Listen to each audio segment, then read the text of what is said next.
em seus lares o programa Quarta Dimensão na TV Vila Velha, a TV que o povo vê. Diz Apocalipse: o anjo acorrentou o dragão, a serpente antiga, que é Satanás, por 1000 anos. Apocalipse 20, versículo 2. Baseados nisto, alguns teólogos dizem que os ímpios só receberão a sentença de morte milênio depois, que os ímpios não serão julgados por ocasião da volta de Jesus. Felizmente nós temos o mestre que os derruba do cavalo, dizendo: porá as ovelhas à sua direita e os cabritos à esquerda. Mateus 25, versículo 33.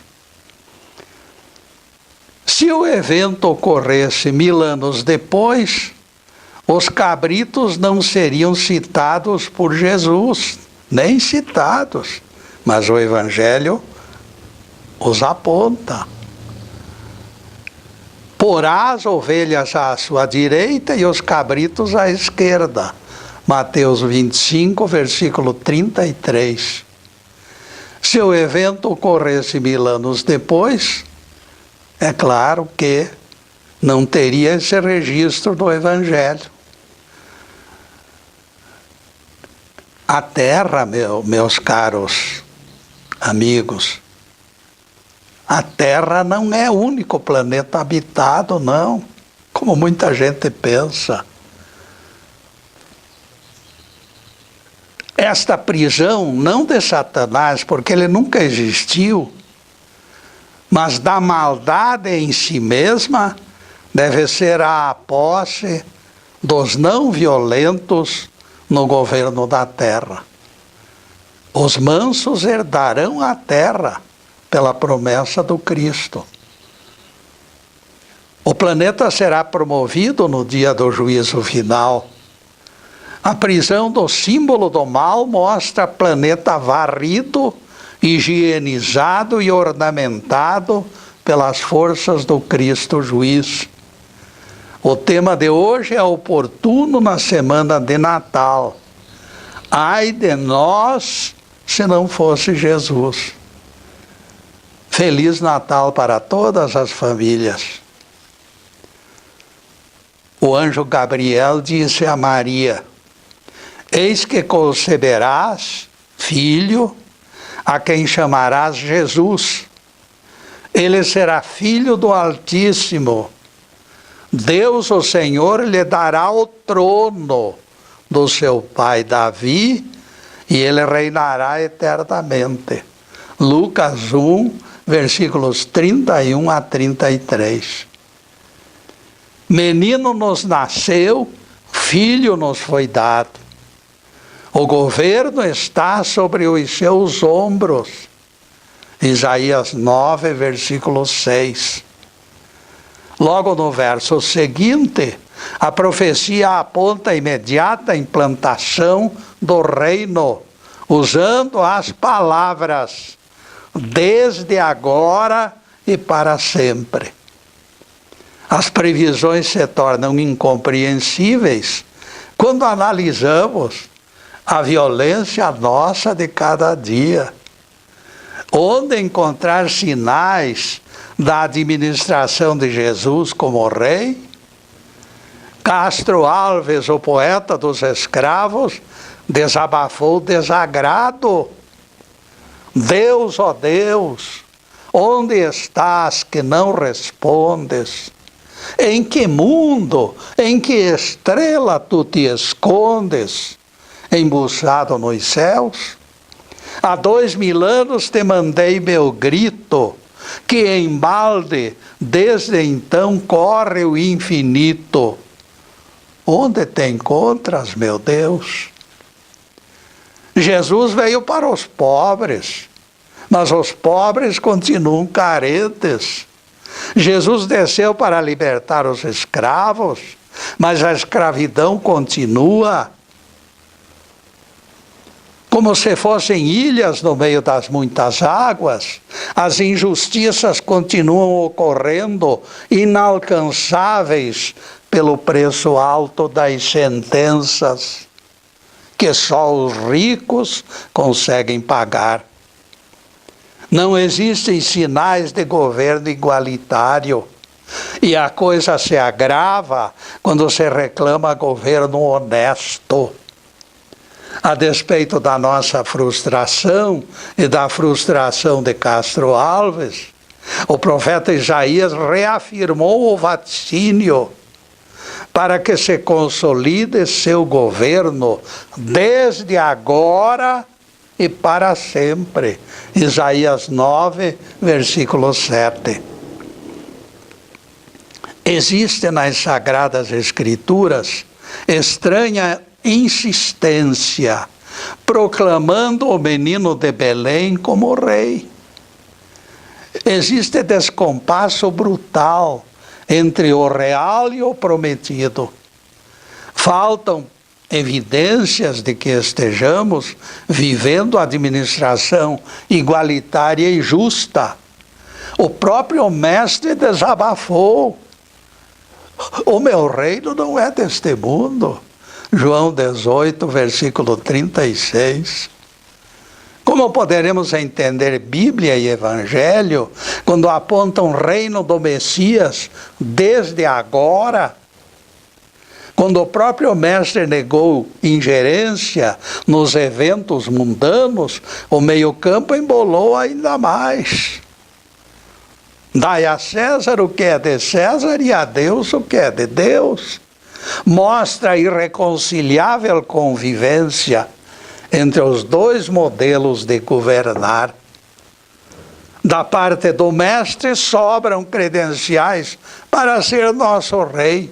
É claro, Jesus tinha todas as credenciais.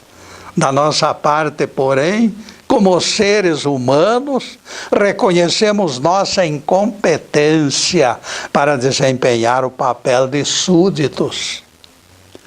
Dirigentes devem ser espelhos dos dirigidos.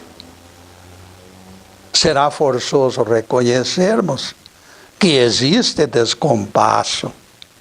Ele será alvo de contradição profetizar a Simeão anos antes, quando Jesus ainda era bebê.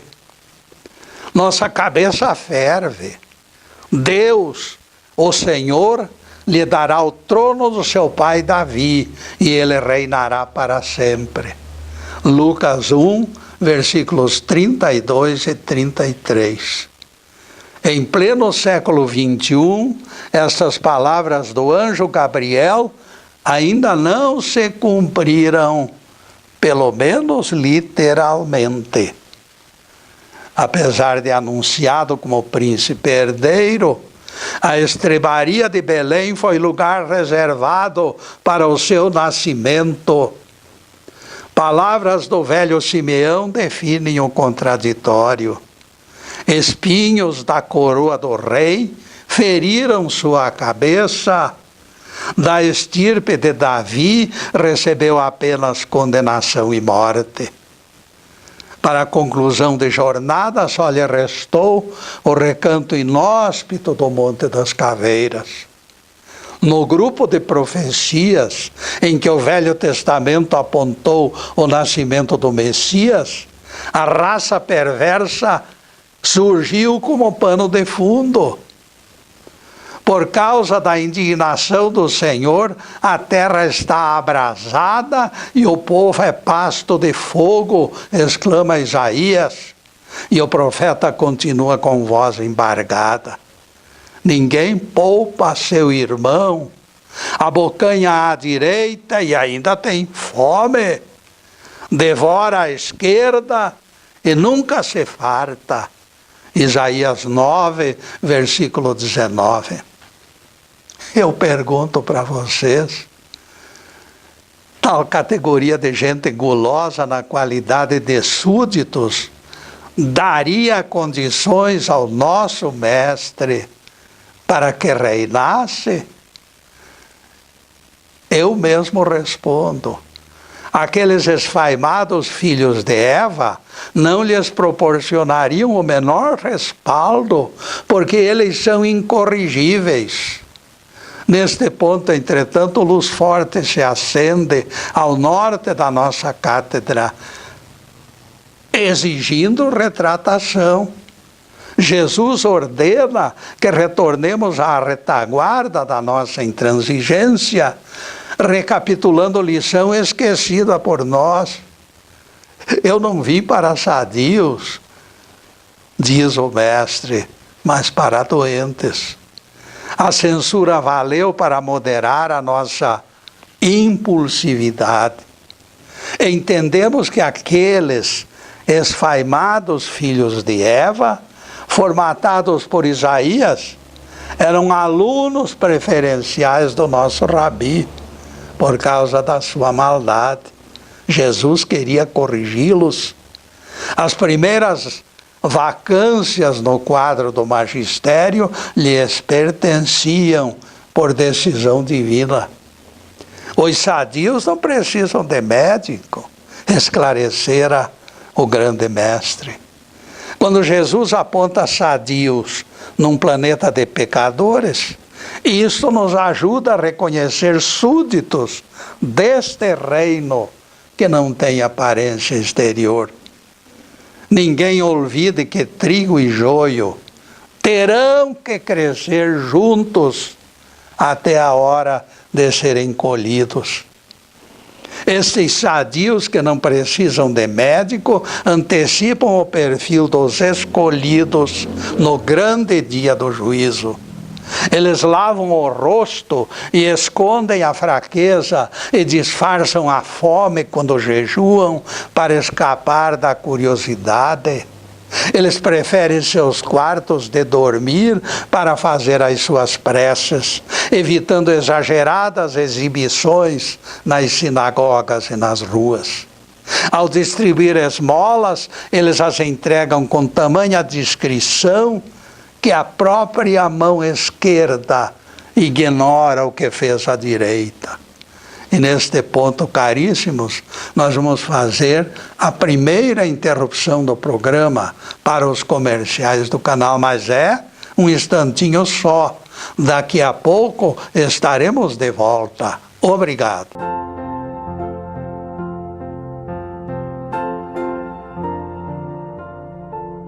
Já estamos no segundo bloco do programa Quarta Dimensão. Por gentileza de bons amigos, o nosso site está na telinha e convidamos vocês para acessá-lo. Não deixem de assistir quase 200 palestras no YouTube, aquelas que mais falam ao coração de vocês. Esse tipo de ajuda nós pedimos. Divulgação dos nossos trabalhos. Assistam e propaguem dentre amigos e vizinhos. Percebam que se trata de serviço voluntário, com o único interesse de espalhar a mensagem do Cristo. Dai de graça o que de graça recebeis. Só reivindicamos apoio moral e divulgação das mensagens. Nosso trabalho é inteiramente voluntário. A gravação do programa é feita nos estúdios Fernando Martins, a quem agradecemos. Eventualmente ela pode ser transmitida ao vivo pelo Facebook Live TV Ponta Grossa. Vocês deverão ficar atentos. Com pequena variação para mais ou para menos, o evento se situa perto das 10 horas da manhã das quartas-feiras. Agradecemos ao Zub e ao Fernando pela colaboração inestimável. E voltaremos ao tema: ai de nós se não fosse Jesus. Insultos ou calúnias não tiram o sono dos súditos do Rei Jesus. Porque perdão imediato destrói sementes de ódio. Neste campo aberto de afinidades, de repente sou arrastado a reconhecer que, na verdade, existe o reinado invisível do nosso Jesus.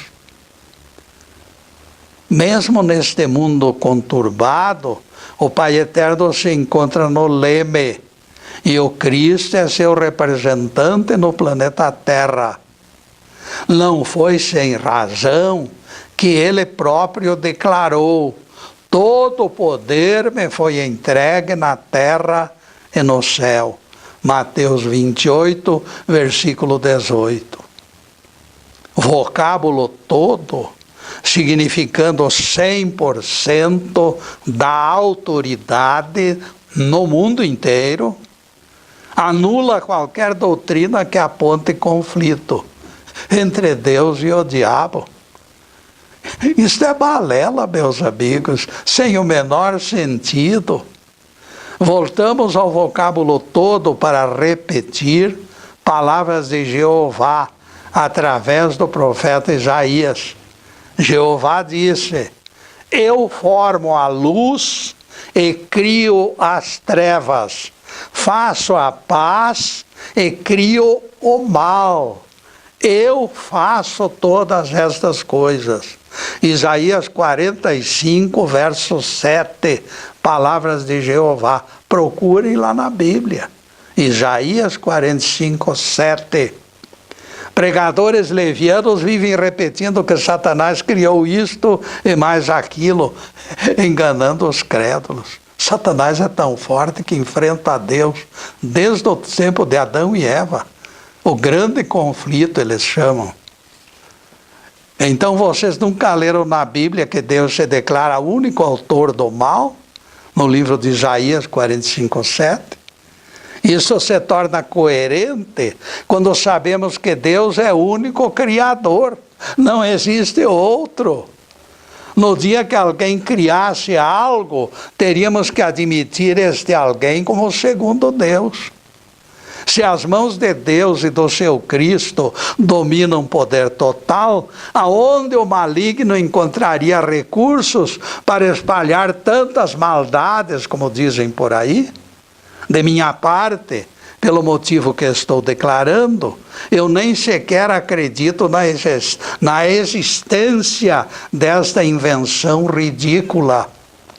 Parece brincadeira de criança, com chifre, rabo, meu Deus do céu. Essa figurinha desprovida de poder não possuiria energia para erradicar um camundongo. Um camundongo é mais forte do que eles, porque eles não têm poder nenhum.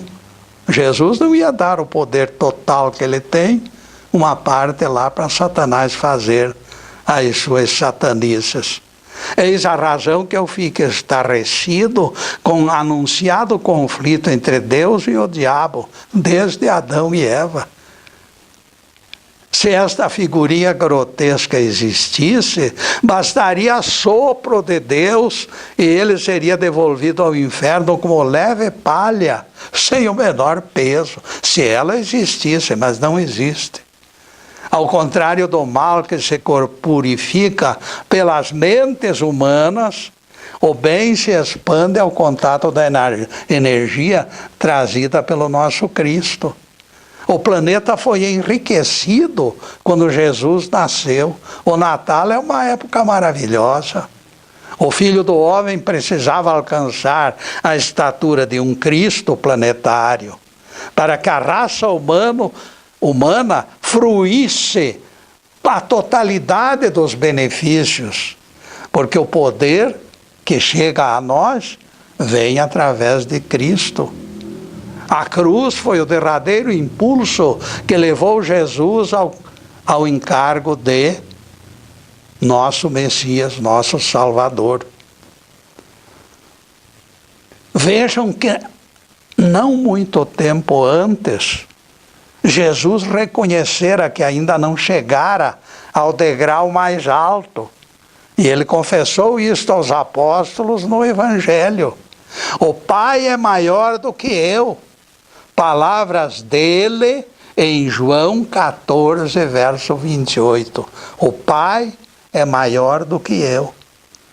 Faltava quase nada para o pódio, mas faltava alguma coisinha. No que concerne ao ser divino, não pode existir falta nenhuma, não pode existir a mínima nuga. Para se igualar ao Senhor será indispensável perfeição sem jaça. Quando Jesus disse, o Pai é maior do que eu, revelou que alguma coisa ainda lhe faltava. Aos apóstolos ele disse, se me amasseis, estaríeis alegres de que eu volte ao Pai. Seu retorno ao sétimo céu seria a certeza do encerramento glorioso da missão e daquele prêmio que era a condição de um Cristo. A cruz foi ponte que o tornou divino, semelhante a Deus. Porque não pode ter um Deus menor, um Deus maior, um Deus melhor e um Deus pior. Não pode ter. Deus tem que ser a perfeição total, sem nenhuma jaça, como um diamante puro. Posteriormente, na Galileia, já ressuscitado, a linguagem do Mestre adquiriu inusitados contornos. Ele já havia alcançado a condição de um Cristo. Ele disse aos 11 apóstolos, todo o poder me foi entregue na terra e nos céus. Mateus 28, versículo 18. Logo em seguida divulgou sua condição de Espírito universal. Estarei convosco todos os dias até a consumação dos séculos. Mateus 28, versículo 20. Jesus teria que ser Cristo para se dividir e estar conosco em todos os seres do universo. Não pode existir Deus maior e Deus menor. As figuras dos Cristos em todos os planetas habitados, embora não percam suas individualidades, formam essência única com o Pai. Vejam que Jesus disse, eu e o Pai somos um. A ideia de politeísmo aqui fica inteiramente descartada. A essência de Deus e dos seus Cristos é única, é uma só. A divindade é única na essência, porém jamais executou trabalho solidário. A própria criação tem sido consórcio de coletivo esforço. Quando Jesus afirma, estarei convosco todos os dias, alguém poderá questionar falta de ação concreta. Eu nunca enxerguei Jesus, lamenta o Crispim dos Anjos, pois saiba, caríssimo Crispim, que se eu jamais tivesse recebido algo da misericórdia do Mestre, ainda assim eu me consideraria endividado com ele. A civilização inteira do mundo onde eu vivo está sendo organizada pelos seus ensinamentos. Por isso que a tese do programa de hoje é: ai de nós se não fosse Jesus. Analisemos o exemplo ao acaso, Crispim. Alguns fariseus o interrogaram: é lícito ao marido repudiar sua mulher? Mateus 19, versículo 3. É fácil perceber a malícia dos arguidores. O próprio Moisés, venerado pelas multidões, recomendara o repúdio das mulheres. Mulher de 40 anos, envelhecida pela dureza da vida, pelos trabalhos enormes que enfrenta, era trocada naquela época por 2 de 20 com a quiescência de Moisés. O sujeito levava 2 no lugar de uma. Contrariando expectativas de que Jesus não teria coragem para discordar de Moisés, ele revogou a recomendação mosaica.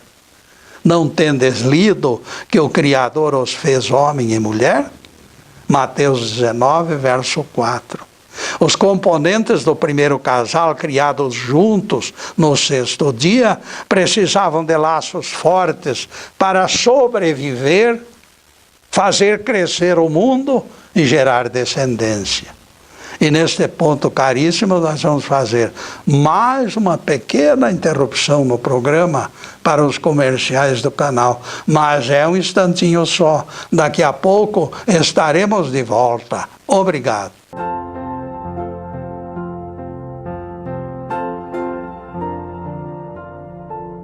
Estamos retornando com o programa Quarta Dimensão, terceiro bloco. Vocês perceberam que Maria recebeu com clareza a notícia que o filho ocuparia o trono de Davi? O profeta Isaías já transmitira a idêntica notícia. Até o mundo distante da China e da Índia esperava o menino rei. Em Roma, os poetas cantavam sua glória, e na Grécia, os filósofos enalteciam sua prometida sabedoria. O Filho dileto do Altíssimo foi cantado em prosa e verso em todo o mundo, mostrando que a realidade não acompanha os símbolos e que a letra da Bíblia pode ser mortífera.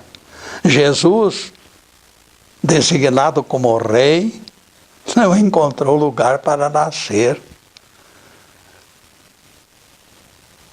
Em votos, o Nazareno perdeu a eleição para Barrabás. Servos do sumo sacerdote o esbofetearam. Servos, escravos do sumo sacerdote. E a coroa real foi tecida com espinhos pontiagudos que lhe arrancaram sangue. Ninguém se iluda, portanto, quando pregadores assalariados se refugiam na obscuridade de Apocalipse para justificar falsidades. O barulho deles pode encobrir a verdade, mas será por pouco tempo. Nós, espiritualistas, sabemos que só a verdade ficará de pé. Nada ficará incólume nessa estrutura criada pela mente transviada do homem. Graças a Deus, Jesus nasceu para que os mansos herdassem a terra. O tema de hoje será: ai de nós se não fosse Jesus.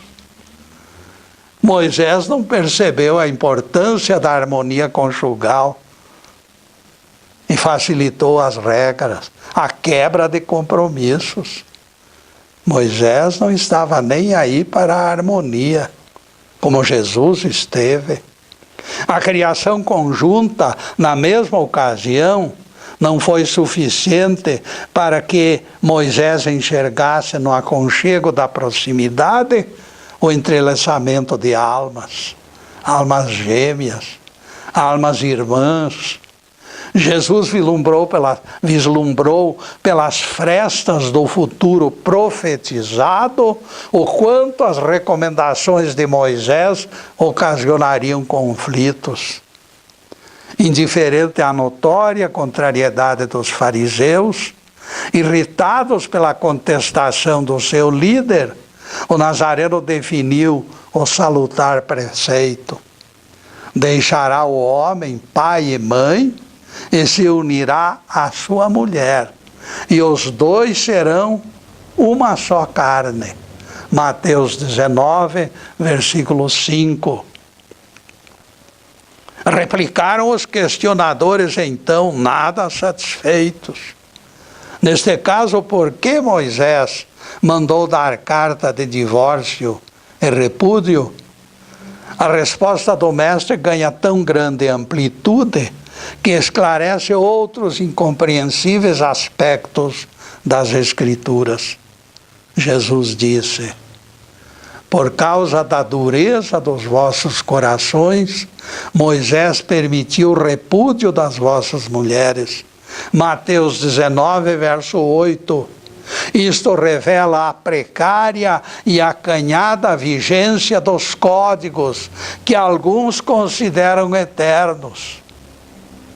A dureza de coração sobressaindo e anulando determinações, menosprezando a justiça e pervertendo compromissos consagrados. É o fim do mundo em termos de sadia convivência. É a sonegação de direitos marcada pelo egoísmo do mais forte. Ai de nós se Jesus não tivesse nascido, meu caro Crispim dos Anjos. Em 3 anos de ministério, ele nos livrou de preceitos e proibições que esmagariam o lado fraterno das pessoas. Moisés legalizou a vigência do ódio e da vingança. Legalizou. Jesus desmontou a armadilha perversa, lecionando o perdão. Ouvistes o que foi dito: amarás o teu próximo e odiarás o teu inimigo.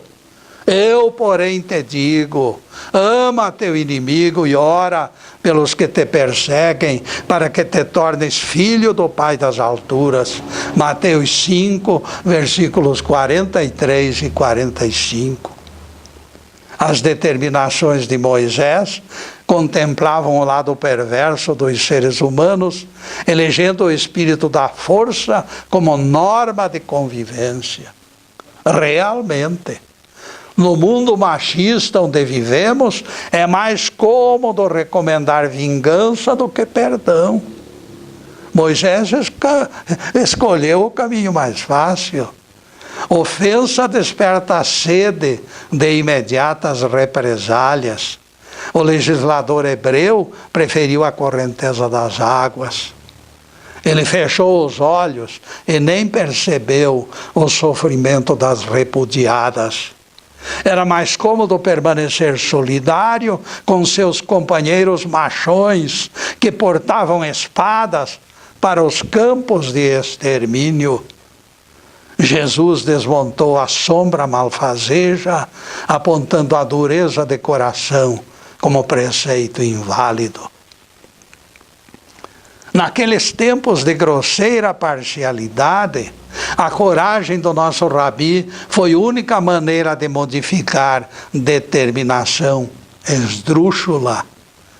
Embora já desencarnado há milênios, o acervo de Moisés ainda normatizava procedimentos nos tempos de Jesus. Fama de libertador que vencera Faraó, o tornara líder até depois de desencarnado. Moisés mandava lá do sepulcro, lá do mundo dos espíritos, sei lá da onde. Jesus enfrentou este fantasma supervalorizado e recolocou as mulheres onde mereciam. Eis a razão, caríssimo Crispim, que eu lhe repito o que já lhe disse. Ai de nós se Jesus não tivesse nascido. Cristão autêntico considera a esposa cooperadora idônea. Modelo antigo do repúdio inventado por Moisés nem passa pela cabeça do marido espiritualizado. Os moldes do seu relacionamento com a esposa já não se encontram impressos em contratos formais de cartórios. Primeiro ele os formalizou na consciência, para depois colocá-lo no coração. E quanto à ressurreição dos mortos, Getúlio pergunta ao Crispim, qual a participação do mestre para tornar o evento menos nebuloso e fácil de entender? Lembramos o episódio dos 7 irmãos e de única mulher, que ficou viúva de todos eles. E finalmente ela também morreu. A história se encontra no Evangelho de Mateus.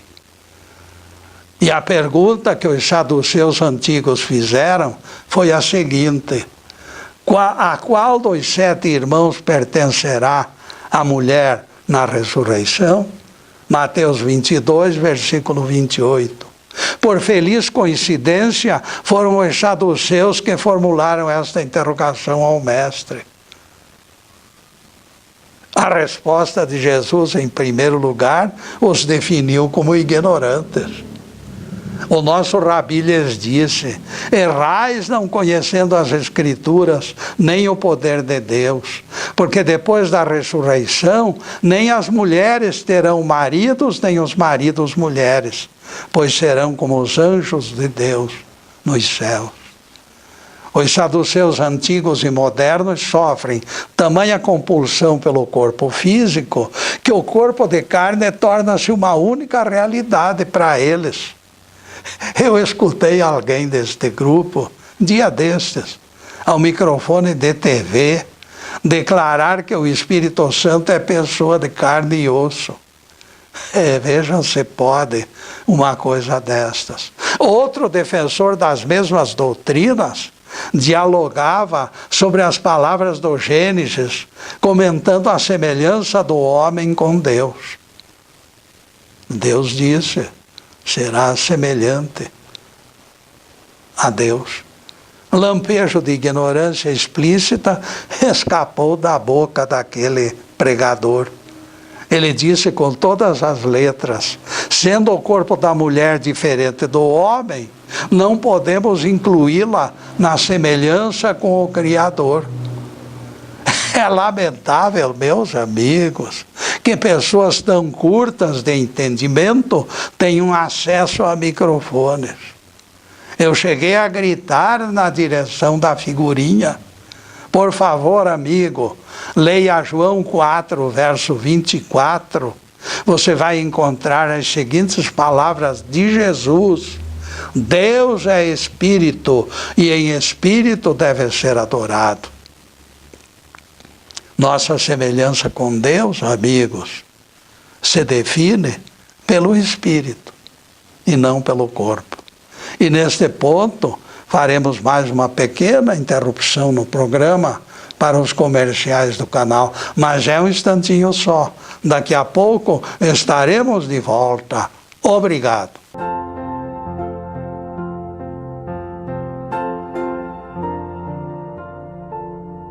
E já estamos no último bloco do programa Quarta Dimensão.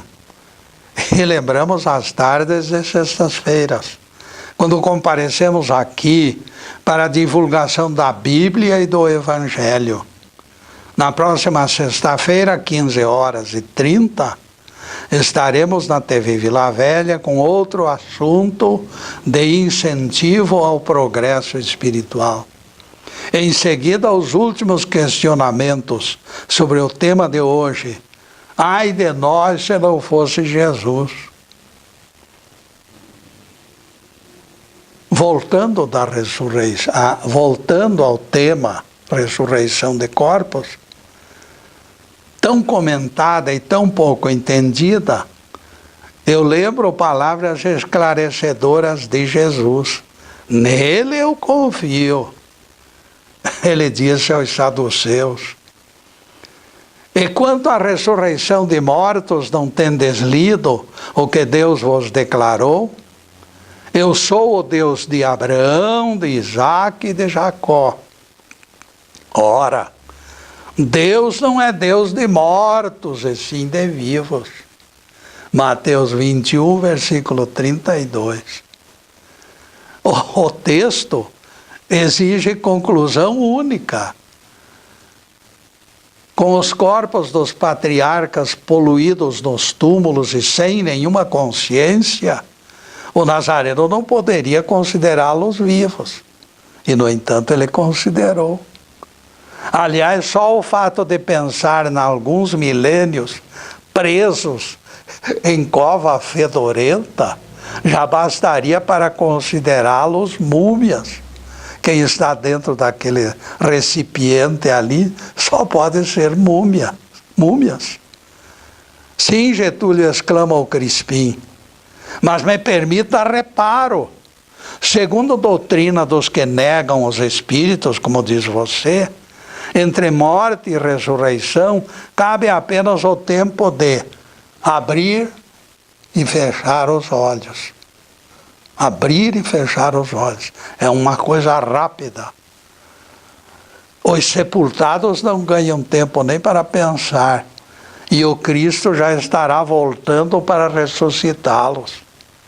Explique melhor este imbróglio, Crispim. Eu confesso não ter entendido. O meu crítico tomou ares de superioridade e explicou. Passem séculos ou milênios, quem dorme não enxerga o tempo passar, Getúlio. Os mortos só acordarão no dia do juízo, quando ressuscitarão gloriosamente. Dormindo, eles não verão nada. Como você deve entender, Getúlio, eles não sofrem a longa espera, desde a ocasião da morte até a ocasião em que o Cristo vem libertá-los da sepultura. Isso na linguagem deles. Temos exemplo disso nas 8 horas do descanso de operário exausto, operário cansado. Ele dorme sem interrupção. Quem deita e dorme até clarear o dia, como este homem cansado, esgotado de tanta luta, nada percebe em torno dele. Este sono profundo dos falecidos, durante séculos e milênios, faz parte da misericórdia divina que os protege do espetáculo deprimente da sepultura. Nem odores, nem ressecamento de ossos, nem a presença de vermes são vistos ou aspirados por aqueles corpos imóveis durante milênios. Você está falando igualzinho aos saduceus, Crispim. Falta pouco para se tornar pregador deles. Algo mais, todavia, me chamou a atenção nessa sua defesa sem pé nem cabeça. Convenhamos. Você se atreve a usar o descanso saudável de alguém vivo e sadio como parâmetro para provar que Jesus errou quando disse: Deus não é Deus de mortos, mas de vivos? Além de chamar Jesus de mentiroso, você vem com essa história grotesca, absurda. Perceba, Crispim, que não existe similitude nas duas imagens. O descanso do operário é dádiva do Criador através da natureza para renovar suas energias e enfrentar o dia seguinte. A misericórdia divina desse imaginado sono sem fim, entretanto, é estratagema dos saduceus para disfarçar a sua pobreza de argumentos. Eles seguem a figura de Salomão no inalcançável projeto de flagrar Jesus, faltando com a verdade. Porque nosso rabi foi claro: Deus não é Deus de mortos, mas de vivos. Então os patriarcas não estão mortos lá na sepultura. Os patriarcas só podem estar vivos, porque Deus é Deus deles. O evangelista Lucas ainda é mais explicativo, dizendo: Deus não é Deus de mortos, mas de vivos, porque para Ele todos vivem. Lucas 20, versículo 38. Todos vivem. Concordo que o corpo dos sepultados já não tem mais ligação nenhuma com o mundo em redor, porque os considero sem vida. Eles estão realmente mortos. O corpo está realmente morto. Se alguém deseja comparar esta imobilidade com o sono, use o seu livre-arbítrio e viaje na maionese. Eu não quero nem lembrar estas deprimentes figuras do sepulcro. De nossa parte, consideramos tal coisa repugnante. Por isso, repetirei frase oportuna, Crispim. Que seria de nós se não fosse Jesus?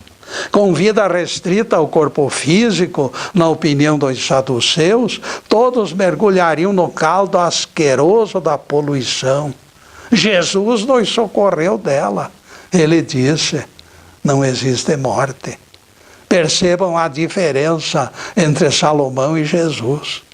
Com velhice corrompida por 1000 amantes e desnorteado pela adoração de malignos, Salomão clama pela destruição completa, sem vestígios. Ele quer desaparecer no tempo, de tão enganado pela sua consciência pesada. O grande mestre, porém, se insurge contra o materialismo disfarçado do autor do Eclesiastes e aponta a imortalidade. Imortalidade do espírito, não da carne. Repetimos o que já apontamos agorinha mesmo. O evangelista Lucas nos garante: Deus não é Deus de mortos e sim de vivos, porque para Ele todos vivem. Lucas 20, versículo 38. Alguém que vive tempo enorme dormindo se enquadrará neste conceito da Bíblia? Temos certeza que não.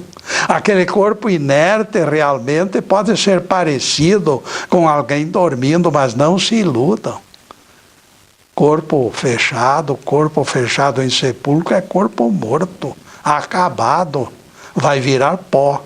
A parceria dele com o espírito não existe mais. Aqui não se trata de perceber ou não perceber o aspecto desalentador das sepulturas. A questão urgente será explicar este sono sem fim, quando o mestre declara em 3 evangelhos que Deus não é Deus de mortos. Se todos vivem, como explicar sono sem fim? Sono sem fim é morte. Sono sem fim é ausência de consciência. Quando todos vivem, é reconhecido pelo próprio Moisés junto à sarça no Velho Testamento, em contato direto com Jeová. Duvidar desta verdade é completa ignorância, é burrice total. Além do conhecimento de que o Espírito nunca morre, ainda recebemos lição especial sobre a ressurreição. Simplesmente acontecerá o que o Evangelho registra no capítulo 25 de Mateus. Ovelhas à direita, cabritos à esquerda. Mateus 25, versículo 33. O destino dos 2 grupos será definido naquela mesma ocasião. Nada de pensar em 1000 anos depois. Vinde, benditos de meu Pai, será convite do Cristo juiz para a fila da direita. Tomai posse do reino preparado para vós desde o começo do mundo. Louvado seja Deus. Que o Senhor nos abençoe e nos guarde, que o Senhor faça resplandecer o seu rosto sobre nós e tenha misericórdia de nós. Que o Senhor levante o seu rosto e nos dê a paz. Louvado seja o nosso querido Deus Pai, louvado seja o santo nome de Jesus, o nosso Cristo. Obrigado, meu Deus. Obrigado, Jesus. E obrigado também a vocês que me acompanharam nesta jornada, neste trabalho, neste estudo. Muito obrigado, meus amigos. Que as bênçãos de Deus se derramem sobre todas as pessoas, sobre todas as famílias. Deus abençoe e nos conceda a graça de ter dentro do coração a chama do amor. Muito obrigado, meus amigos, e boa noite.